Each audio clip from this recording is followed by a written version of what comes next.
Hi, Bull Bakers. We are shaking things up here a little bit at Need to Know.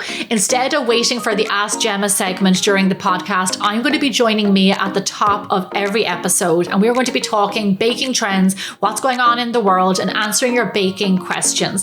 This is a brand new format. It's going to be a lot of fun, a lot of conversation. You're not going to want to miss it. Just so you know, we're going to bring back our special guests really soon. But for right now, I hope you enjoy this new format, and make sure you subscribe wherever you listen to podcasts.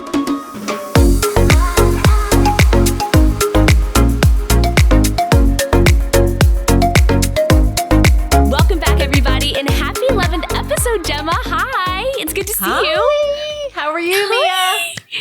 I am great. I am all full on deep fried cookie dough balls that I had this week. They were excellent. I got them from Torchy's, but I think I'm going to make some myself. So very excited about that. What about you? I have never had deep fried cookie balls, but I was guessing I would like that. It was delicious. It's one of those things, though. I don't know if you feel this way because I feel like you do make a lot of desserts and treats, but it was so rich that I had to cut it in half. That usually doesn't happen to me, but I had to cut it in half. It was just a ball, but I only did half because it was just so much. It was just so much. I get that. Yeah.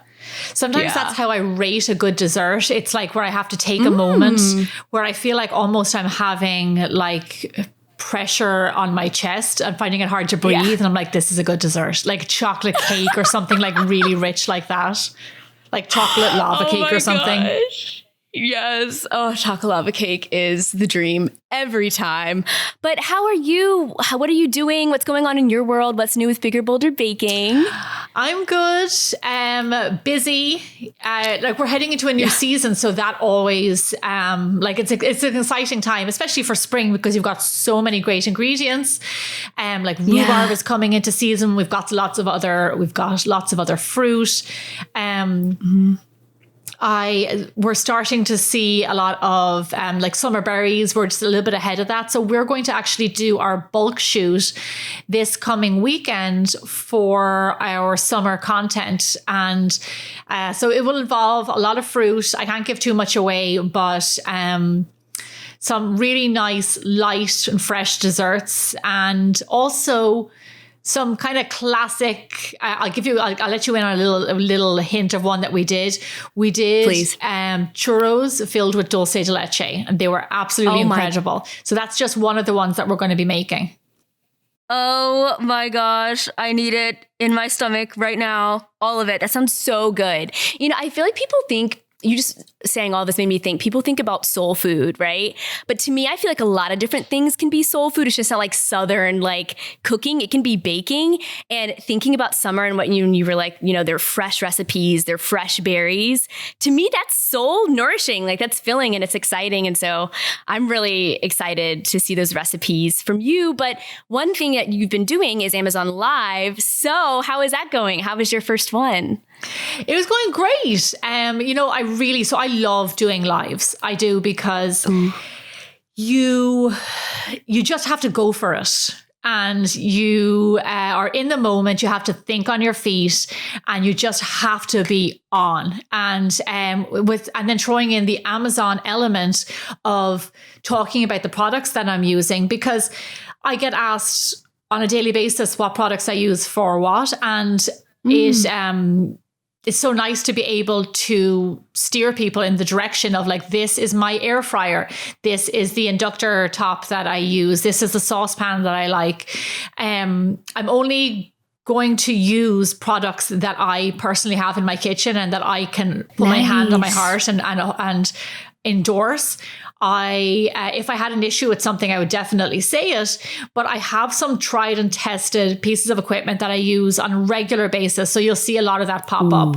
But last week was really fun. We made churros in the air fryer and in the oven, and they were absolutely delicious. Gosh. And we have more. I'm going to be filming another one today and tomorrow. So they're going to be airing towards, because they are live, so it'll be at the end of the week, and we're going to be making brownies in one of them and making pasta in the other, and it's really fun, and it's going to be an alternative way to show you how to make it on the machine and show you how to make it by hand.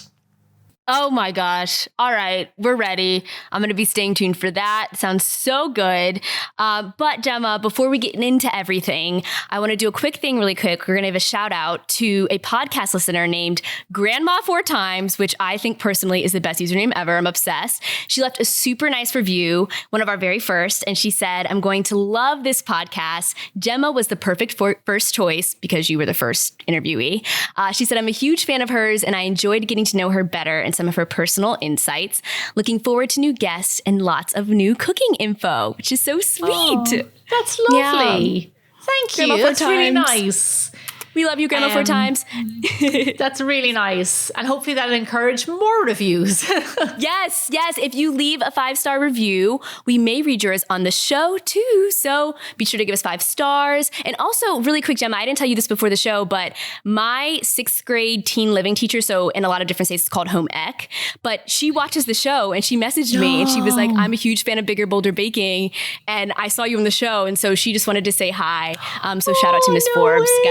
Gotta throw that in there. But let's hop in, shall we? It's time to deliver the goods. Go for it. Lay it on me. What's going on out there? All right, Gemma, here's what we have hot from the oven this week. So first up, there's a new TikTok video by a user named First Name Wild, if that's revealing at all. And he makes 7-layer cookies, which entails graham crackers with melted butter, chocolate chips, butterscotch chips, nuts, condensed milk, and coconut.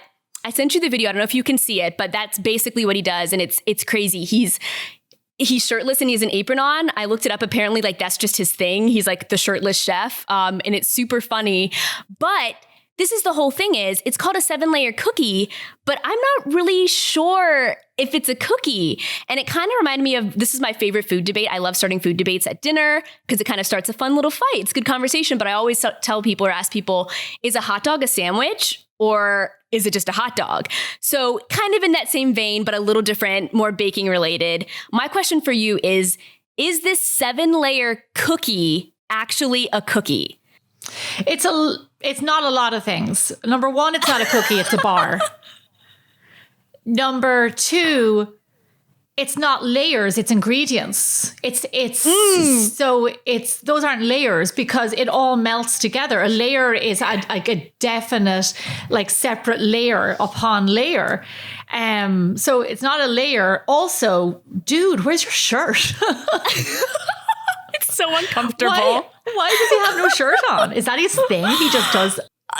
It's his thing. It's weird. Yeah. Apparently 7 years ago, he was like, I was embarrassed to take off my shirt and I've been working out. I decided to do something about it. So now this is his thing. So more power to him. But more importantly, what we have to criticize him on is it's like, okay, don't wear your shirt, but this is not really a cookie. And I don't know that much, but honestly, I was thinking to myself too, this is not a cookie, but Gemma, this is a thing. I looked it up. And This is not an uncommon thing. Apparently, there's recipes for it. And it's called a 7-layer cookie, but I don't know why, because it's not really a cookie. You've never had one, right? No, I've never heard of it. Okay, me either. So I guess in the grand scope of things, I want to ask you too, when does something turn from like a cake to a bar? Because clearly it's not a cookie, but is it just like, what's the difference between a cake and a bar, you would say, even? You know, it's funny. It could even be the shape. So usually it is an 8x8 or a 9x13 pan. And then cut into squares. So you could do a cookie dough in one of those pans, then cut it into squares, and then that would technically be a bar. So lots of times it does come down, and that's what he did. He put it in an 8x8 and he cut it into squares. So that's when that's kind of classifies it as a bar. So that's some very interesting technical knowledge for you about bars and cookies. There you have it, need to knowers. Very cool, good to know. And then one last question for this. He lines his pan with aluminum foil. Yeah. Is that a total no-no? I don't think it's a total no-no. The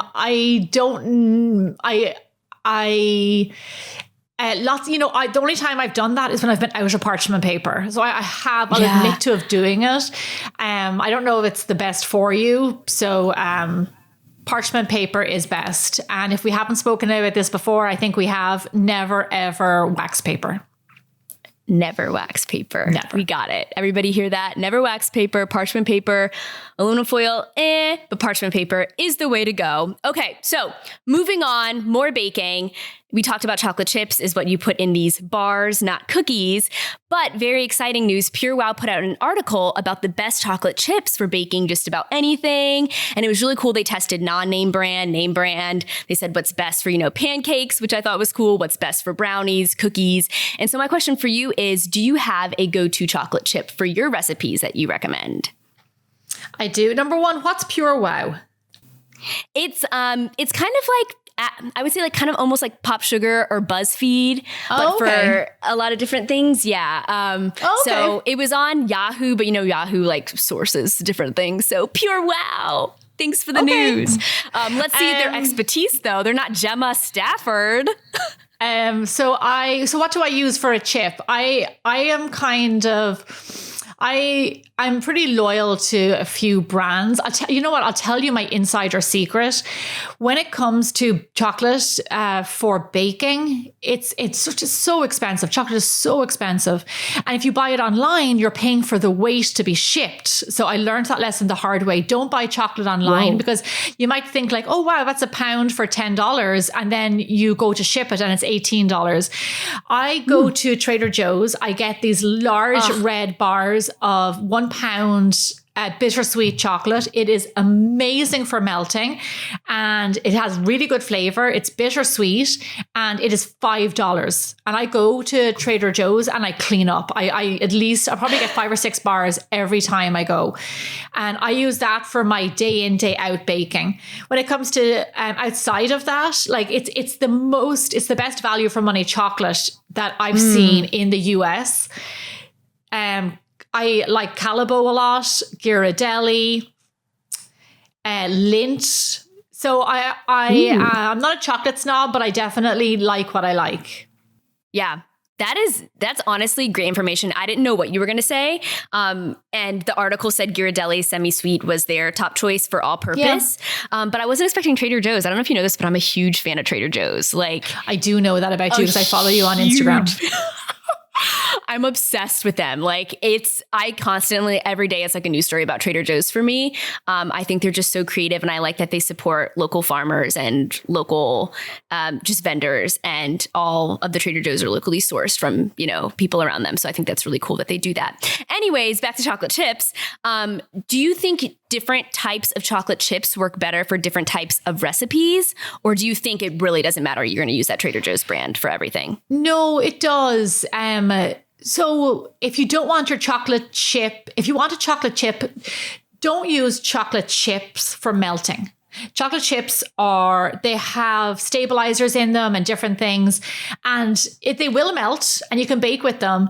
But what you should be doing is baking with a block of chocolate if you are melting it. So that's why the Trader Joe's bars are really fantastic. Chips are not supposed to be melted. They're supposed to be put into cookies, go into the oven, melt, but still hold their shape. That's the purpose of chocolate chips. So, use where it says, like if it's a cookie and it's chips to be swirled in, then use chips. If it's a cookie and you need chocolate melted into your cookie dough, then use a block of chocolate. And then there are different types, like there's chips, there's discs, and then don't even get me started on chocolate wafers because that's a whole other conversation. And oh my gosh. No, chocolate wafers are not chocolate. So that's a big, big no-no.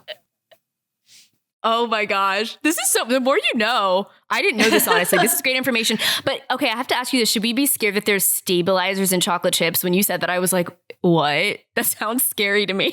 Not scared. Like how much chocolate chips are you eating? And then I think of all the other stuff that I eat and all the stuff that's in that, like the pints of vanilla ice cream that I have in my freezer. True. And like all the desserts I eat here on a weekly basis. So I think the least of my fears are chocolate chips.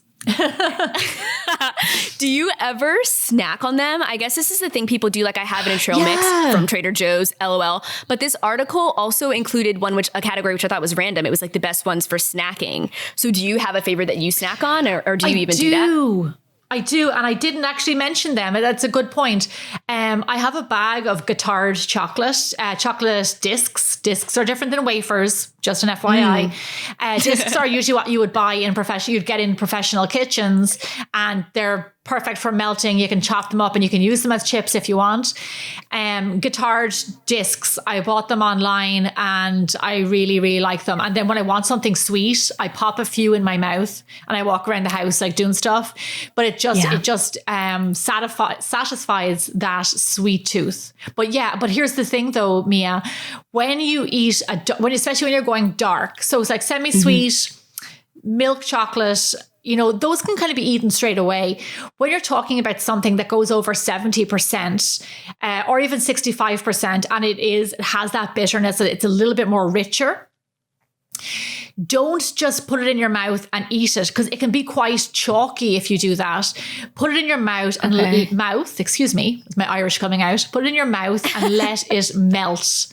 And the flavor is so much better. The texture obviously is really nice because it's all melty, but flavor and everything that you eat, like the experience is so much better. So just let it melt there in your mouth and go about your business. Oh, that's so fascinating. You were talking about cocoa percentages. Is that what you were saying, over a certain amount? So for people who don't know, what exactly does that mean, and how important is cocoa? Like, does the amount of cocoa define how good a type of chocolate is, or is that completely not true? No, it absolutely is true. And so I'm not an expert. I do have an article on biggerbolderbaking.com, but I'll tell you what happens is the less percentage of cocoa, the more sugar that's in your chocolate. So the higher you go. So the way people always say a little bit of dark chocolate is really good for you, like just a square of dark chocolate every day. So they're talking about something that's very high. So you're talking about 85%. Like if 70% is totally fine, that's perfect too. Something that's high in cocoa solids, because the higher the cocoa solids, less the sugar. So you're getting more chocolate in there and less artificial added sugar, I should say. So when you're talking about milk chocolate, like as kids, I don't know about you, but I loved milk chocolate.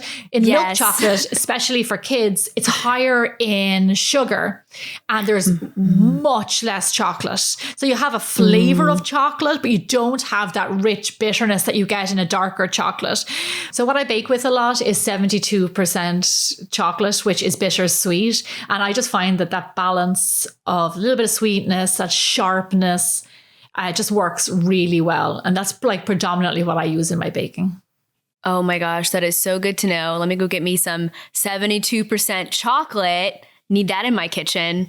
I change up my chocolate all the time. I definitely don't have a go-to. So I think I'm going to start doing this for sure and taking notes. All right. So next up, a little bit of fun here. Tasty has struck again. They're always making the greatest content. So they have a video they just put out of female pop singers as desserts. So it was really interesting. Like Taylor Swift is a funfetti cake. Rihanna is a mango lime cheesecake. Beyonce's an edible pot of gold, which was really random. I thought that was a random one. Britney Spears is pink velvet donut. So the list goes on and on and on and on. But the reason I bring this up is because, Gemma, I want to know, what do you think you would be as a dessert? There's a lot of options. That's a good question. Gosh, you put me on the spot, Mia. I know. It's hard. I like so many things. And I think about like, what do I eat the most? You know what I might be, and this might sound kind of boring, but an ice cream sundae. That sounds it's classic. It's classic. It's sweet. It's fun. Yeah, it's always going to hit the spot. You can always have ice cream in your freezer, like ready to go. I always have caramel sauce in the top of my fridge, or fudge sauce. I nearly always have like nuts. You could put a little cherry on top. You could do a banana split. Oh my gosh. But I, more often than not, like we would have baked here in the house all day long, and I will have tested some desserts. And then later on after dinner, I'll have, rather than having more of the desserts we just made, I'll have some vanilla ice cream. So it sounds really boring, but I don't know. I just adore ice cream. And also when I was pregnant, I started to eat more desserts more consistently. And ice cream was just one of those desserts that like almost every night I was eating it. And then after that, I'm a little bit hooked now. I feel that ice cream's my favorite. I always say that. And I like that you said your first like train of thought was, what's your favorite food? You know, that's kind of who we are. And that was the same thing I thought is, aren't we all just our favorite foods? Like, I'm not going to probably choose something I don't like. But when I thought about it, I kind of thought the same thing. I was like, mine is boring. Like maybe rainbow cookies because I'm bubbly and bright. Maybe honestly just brownies with cookie in it because like a brookie, because I also just like to eat that. I don't know if those are good choices. A brookie. Yeah. I'm like, they might be boring, but I mean, aren't we just what we love to eat? And in the video too, they intro the celebrity. What I really like is they say who the celebrity is, and then they give them 3 adjectives, and then we watch them make the recipe, and then they reveal what the dessert is. And so, for example, like Taylor Swift was classic, romantic, sweet. And so I was wondering, do you ever approach your baking in this way? I know it's kind of weird, but do you ever go into the kitchen and think, okay, I want something sweet, but subtle, but you know, something romantic for like a fun night? Like, do you ever do that? Or are you like, no, I just bake what I want? No. You're like, it's not that deep. It's not that deep. I can't even make up an answer. It's like, no, I go into the kitchen, I make something sweet, I eat it, and then I go to bed. That's about right. Okay. I totally, absolutely agree. Is there any other celebrities you think that you'd like to see, you know, their dessert made? Maybe besides Jen Garner. We always talk about her, but is there anybody else? I don't know. Like I have a huge respect when I follow people like on Instagram, when I see girls like Chrissy Teigen posting like dinner that she made for her family, like desserts that they're eating, like a table full of food. Like when I see those kinds of pictures, I'm like, yeah, like I could hang with her. Like that would be awesome. I would love that. Yeah. There's nothing worse than there's nothing worse than seeing like these little pictures of like what I eat in a day, and there's tiny little meals, and it just looks so sad. I love people who eat and who enjoy food. You know, so that's my girl. I say Chrissy Teigen. I think she's a good one. That'd be fun. Yeah. I'd like that too. They should add that to the roundup, expand it. We want more than just the pop stars. We want the celebrities. We want they should make one of you now that you basically gave them the answer. All they have to do is make an ice cream sundae. It's fine. But it's so simple. I'm going to have to come up with a better one. Yeah, we'll have to think on this. We can get back to each other next week. Some things you just have to sit on. But I've asked a lot of our guests this, and I can't believe we've never talked about it.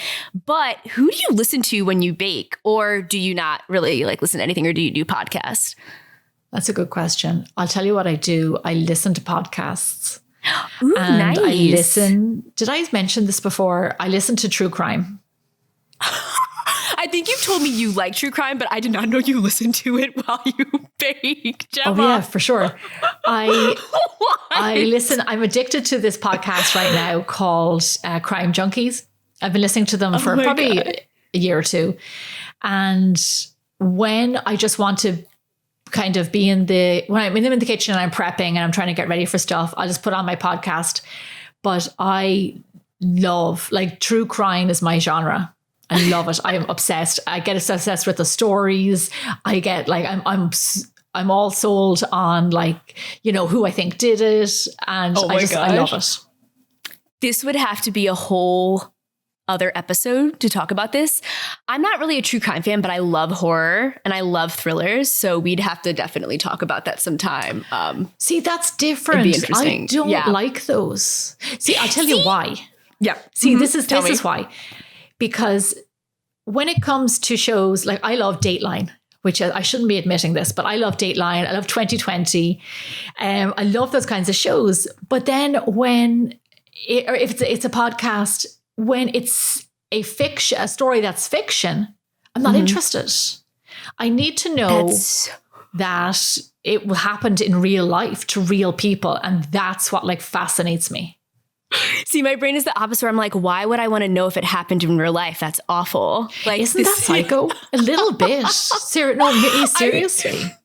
Oh my gosh. I'm very much aware of this, that I I love true crime, and I'm only happy if I know what happened to if something happened to somebody in real life. I'm not happy, but I'm interested. It sounds psycho, but honestly, I feel like you're in the group of I would say over 70% of people like true crime. Like, I'm going to bring you a stat next week. I'm holding myself to it, but there's a lot of people. We need to find the stat because a lot of people love true crime. Yeah, there's so I can't many. get behind it. But I often talk about like loving true crime. I think it's also more women than men, but I get so many people saying to me they love true crime and they binge watch it on Netflix. They listen to the same podcast that I listen to and they're obsessed. Oh my gosh. Well, that's good to know. I love to hear what people do when they bake. I think it's a very intimate experience. And when you share what you do, I think it's really cool. So now we know Gemma listens to true crime. I do music, and honestly, sometimes I really like quiet. Maybe that's the most psycho thing of all. But I my life is so busy, and so when I finally have a chance to just focus on what I'm doing, I don't want extra stimulation. I just kind of want to bake and sit in that silence. Like I think maybe I'm a psycho. Like, I also do the same thing in car rides. Sometimes I'm like, I don't want music. I don't want podcasts. I want to listen to nothing for once. But anyways, that's that on that. Before we move on to fan questions, I just want to tell everybody, we didn't really talk about it, but happy National Grilled Cheese Month. So cool. Very excited. Celebrate while you can, because it's going to be over soon. And now for fan questions, Gemma. So, oh my gosh, I'm going to say this wrong. Niha Vera Dia, I'm pretty sure that's how you say it. She asked, or he asked, or they asked, if I use flaxseed for my brownie as an egg substitute, it always gets crumbly. Why is that? And what can I do to improve the texture? That's a tough one. It's true. It's really hard. I get that. Maybe they should hold back a little bit on the flaxseed and maybe just do like less eggs, like in air quotes, like flax eggs. That can happen, that's why flax eggs work really well in cakes and things like that, because you do have that crumb already, where brownies are supposed to be fudgy.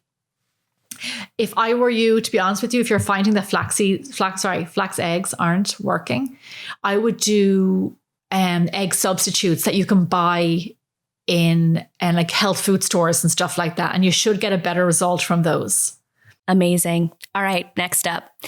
Red Dirt Cowgirl, I think I can pronounce that one, said, a fun one you may or may not have an answer to. What is one thing that no matter how many times you make it, it just never turns out right? You know what? No, I don't know what.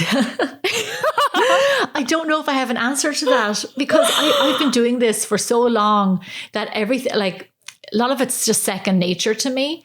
There's things that I do mess up, like macarons. Like, I made macarons 2 years ago and I made them and they came out. If I made them tomorrow, they might not come out. It's really touch and go with me when it comes to things like meringues. I'm not very... I'm a little bit like, I lack kind of the detail of like doing something so delicate and as precise as macaroons or macarons. So I'm better off making like cookies, a cake, something like meringue that never fails. But there's these like little things. This is also why I can't decorate on cookies. Oh my gosh. Because I just find it takes such finesse and patience. Such finesse. And an attention to detail that I think I just lack. Yeah. Is that a good answer? That's honestly a great answer. And we had Joanne Chang on the podcast, and I love scrolling through the bakery page and seeing everything she makes, because I feel like they're very good at the detail, which is amazing. But is there something that kind of took you a while to get a hang of, maybe, or like you had to test for like a really long time before you nailed it? I would say macarons. Macarons, which is funny because I'm really good at making meringue because I've been making it for years. Macarons, I just don't have the patience for stuff like that. There's some desserts, I'll put it to you like this. There's some desserts that I think life is a little bit too short to spend my time night after night trying to get these exactly right in the kitchen. And something like a macaron or drawing on a cookie is those things for me. I feel similarly. And to be honest with you, I had my first macaron and I didn't really like them. It's been a while since I've had it, but I'm like, our palate's changed and maybe I should try it again. But I'm really not a fan. Like there's just some things where you're like, I'm going to pass and just eat the things I really like. I'll tell you, when you get a really good macaron, like a really good one from like a lovely bakery, and it has a really good filling, it probably was made the day before, so it kind of has set overnight. Ooh. They're amazing. They are absolutely amazing, but I can't make them amazing. So I buy them for $4 a macaron rather than spend my time and energy trying to make them not nearly half as good. As they say, know your strengths. And there's nothing wrong with that. That's absolutely amazing. All right. Well, Gemma, I think that does it for this week. Loving this new format with you. Bold Baking listeners, if you're out there, if you love this new format, let us know how you feel. Reach out to us at Bigger Bolder Baking everywhere. And don't forget, we're new. So be sure to subscribe, rate the podcast 5 stars when you listen. We might read it on the show, and leave a comment with what you want to see next week if you're watching on YouTube. As always, I'm Mia Brabham. You can find me on Instagram at yours truly Mia, and on Twitter at Hot Mess Mia. And Gemma, where can we find you? Gemma Stafford on Facebook, Gemma_Stafford on Instagram, and then of course follow Bigger Bolder Baking. Of course. Love it. So excited to have you here. Excited that you're all tuning in to listen, and we'll see you next week. Bye, everybody. Bye. Bye, Mia.